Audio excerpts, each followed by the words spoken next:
À mes chers compatriotes du Bénin, mes parents béninois, mes amis, mes frères, mes mandants du Bénin. Je m'adresse à vous droit dans les yeux au sujet de la pandémie du coronavirus.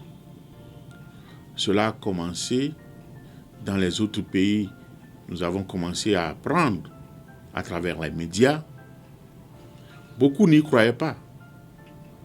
Mais lentement mais sûrement, c'est arrivé chez nous. Un premier cas testé positif. De 1, nous sommes allés à 2. De 2, nous en sommes aujourd'hui à 5.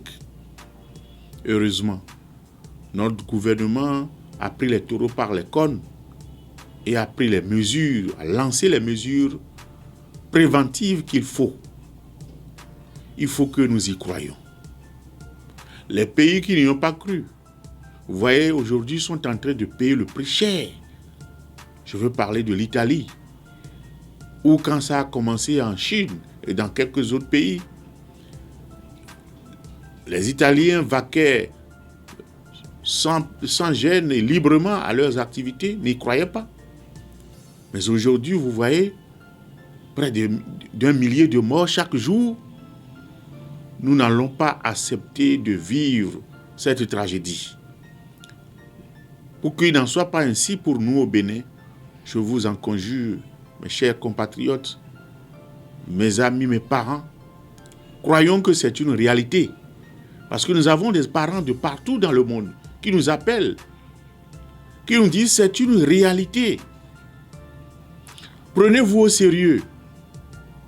Respectons les mesures de lavage des mains systématiques, que cela devienne une habitude. Les mesures de cantonnement. Restez à la maison le maximum possible. Si sortir n'est pas très nécessaire, restons à la maison. Évitons les gestes habituels de se saluer. On n'a pas besoin de se serrer les mains. Tel qu'on le dit, tu vois ton voisin, fais-lui la tête, comme le font les Asiatiques, ça suffit. Évitons de rester dans des lieux publics où nous sommes collés les uns aux autres.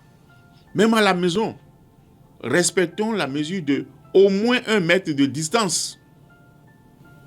Respectons toutes les mesures que le gouvernement a décrétées. Et je suis convaincu que ce faisant, nous allons limiter les dégâts. À partir de lundi 30 mars, il est dit que certaines villes vont tomber sous le coup de la sécurité, du cordon sécuritaire. Il faut que nous qui sommes dans ces villes-là, que nous essayons de respecter les mesures qui sont prises. Ne forçons pas. Ne forçons pas.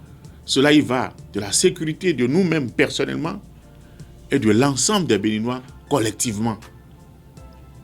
Si nous commençons à sentir les premiers symptômes, la fièvre, la toux sèche, alors courons et rendons-nous au centre de santé le plus proche.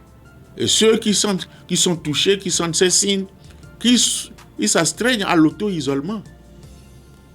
Dans leur famille, qui ne contaminent pas leurs enfants, leurs épouses, qui s'isolent en même temps et courent pour aller dans le santé le plus proche. Dans ce temps-là, nous serons en train de prier que tous ceux qui connaissent Dieu se mettent à genoux et prient sérieusement Dieu pour que Dieu nous vienne au secours.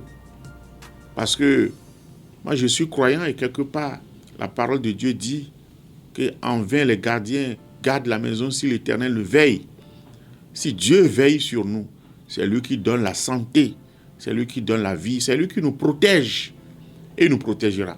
Mais pas au nom de la foi que nous allons, au nom de la foi, refuser de respecter, d'observer les mesures prises par le gouvernement. Non. La foi, d'accord, mais respectons les mesures et Dieu nous protégera.